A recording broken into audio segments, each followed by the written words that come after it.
32वां आदिवासी एकता सांस्कृतिक महासम्मेलन में यहाँ उपस्थित सभी वडीलगण, युवा साथी, माताएं, बहनें, सभी को मेरा उलगुलान, जय जोहार, आपकी जय, स्वकथा पितृ की जय, प्रकृति की जय और जय भील प्रदेश।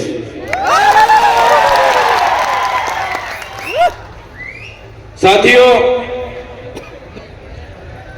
माना जाता है कि करीबन 60 लाख साल पहले मानव सभ्यता का अस्तित्व इस पृथ्वी पर हुआ।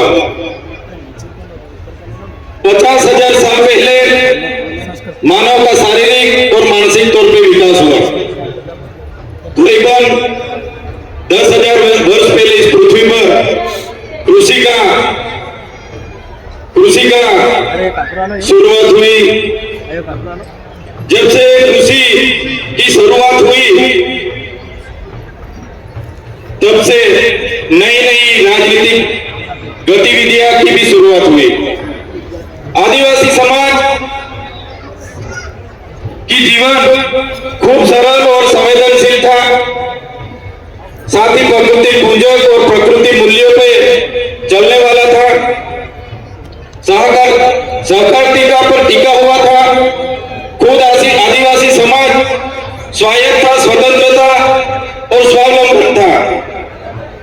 जैसे जैसे समय बढ़ता गया, जैसे बाहर के लोगों ने यहाँ आना शुरू कर दिया, जैसे बाहर से आर्य आए, शक आए, होड़ आए, और यहाँ जो आदिवासी बसा हुआ था, मूल मालिक था, यहाँ की संपत्ति पर कब्जा जमाने के हेतु उन्होंने यहाँ जो सरदार थे, हमारे छोटे मोटे कस्बे कबीला के सरदार थे, राजा थे, रजवाड़े थे, उन आदिवासी राजाओं के साथ संघर्ष हुआ।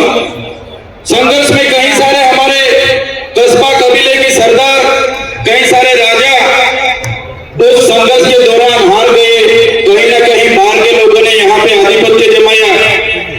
बाद में धीरे धीरे चलते हुए हम देखेंगे तो उन लोगों के साथ ही साथ विदेशी फ्रेंच आए, पोर्टुगीज आए, स्पेनिश आए, अंग्रेज आए, मुगल आए, कई सारे लोगों ने इस देश पे आकर यहाँ की संपत्ति को, यहाँ की खनिज संपदा पर अपना अपना कब्जा जमाया।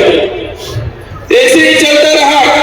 जो आदिवासी अपने प्रकृति पूजा, स्वावलंबन, स्वतंत्र, स्वायत्त, खुद की कमी, खूब कम चीजों पर अपना जीवन जी रहा था, उस आदिवासी को कहीं ना कहीं इस संघर्ष में उतरना पड़ा और कहीं ना कहीं अपनी प्रकृति से, अपनी संस्कृति से, अपनी समाज से उसको बिछड़ना पड़ा। साथियों, हम सब जानते हैं कि जब यहाँ पे पूरे विश्व पे अंग्रेजों का शासन था, 50% अंग्रेजों का पूरे विश्व पे शासन था, तब मेवाड़ में राणा पूजा भील, राजस्थान के हल्दी घाटी में हल्दी बाई, वैसे ही मध्य प्रदेश में छिदू, मध्य प्रदेश में टटिया भील, जैसे अनेक लोगों ने अंग्रेजों के खिलाफ बड़ पुकारा था। जैसे महाराष्ट्र की बात करें, खाज्या नायक, उमिया नायक, यहाँ के जितने भी उस समय के क्रांतिवीर थे, अंग्रेजों के खिलाफ अपनी अपनी लड़ाई लड़ रहे थे। हमारे गुजरात की बात करें, कोटला मेहता, केसरी सिंह जैसे लोग वहां भी क्रांति कर रहे थे। ऐसे ही सभी लोगों ने क्रांति की, अपनी अपनी जगह पे जितना हो सके उतनी क्रांति की। जैसे कि मानगढ़ धाम की बात आती है, गुरु गोविंद जी की अगुवाई में वहां सभा मिली और 1913 में हत्याकांड हुआ। 1500 भी ज्यादा लोग कि यहाँ वहां शहीद हो गए। इतनी सारी देश की आजादी में हमारे लोगों का योगदान रहा। देश आजाद हुआ 1947 में। देश आजाद होने के बाद तब तो माना जाता था कि देश आजाद हो गया, लेकिन जो लोकतांत्रिक सरकारें इस देश में शासन पे आई तो अंग्रेजों की जो भी कानून व्यवस्था थी वही कानून नीतियां चलती रही। तो साथियों,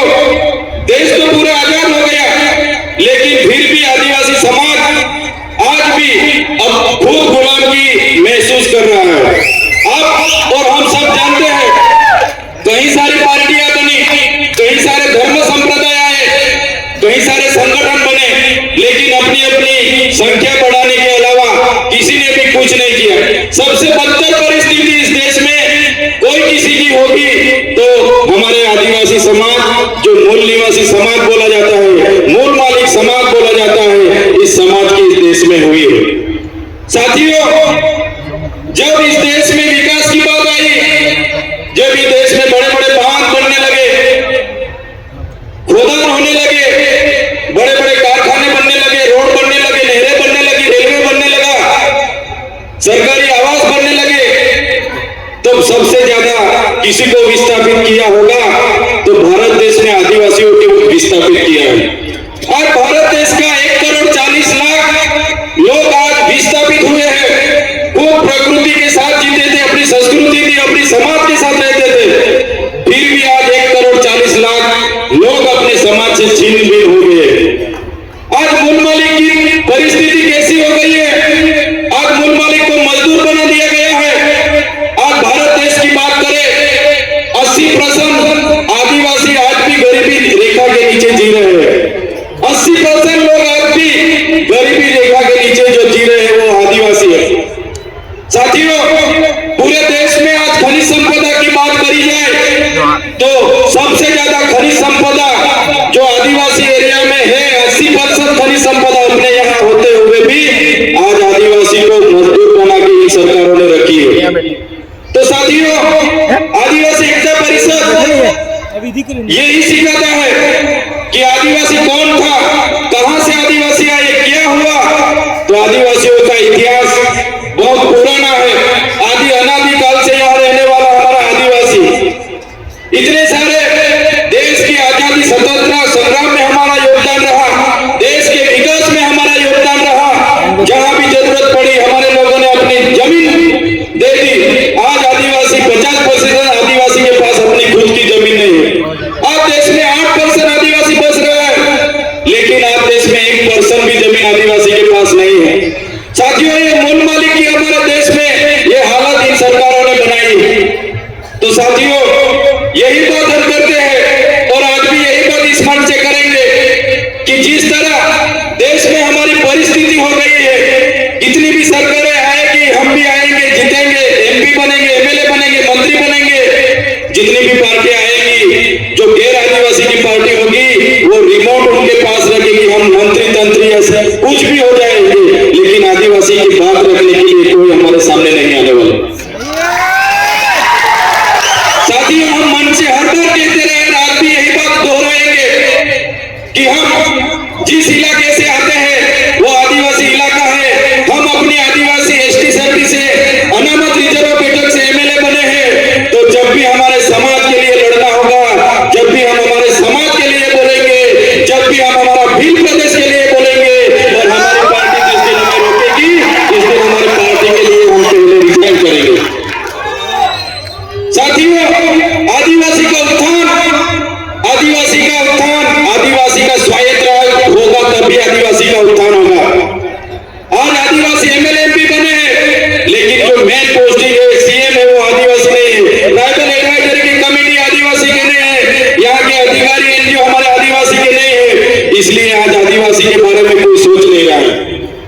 साथियों, आजादी के 78 साल हो गए, आज सरकार अमृतकाल मना रही है, अमृत महोत्सव मना रही है।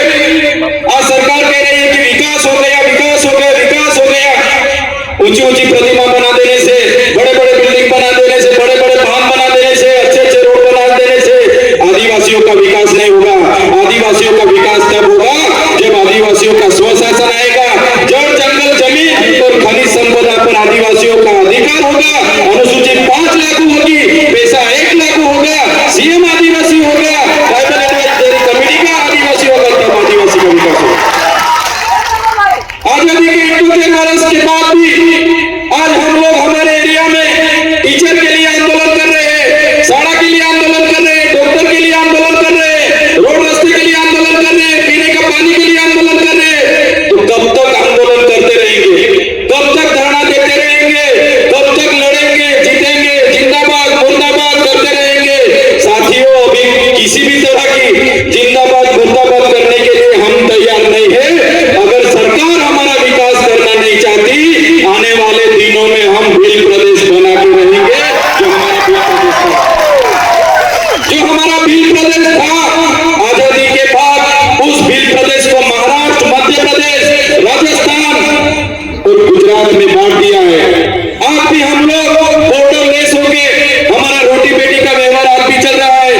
हमारी पूजा विधि, जन्म विधि, मरण विधि आज भी सेम है।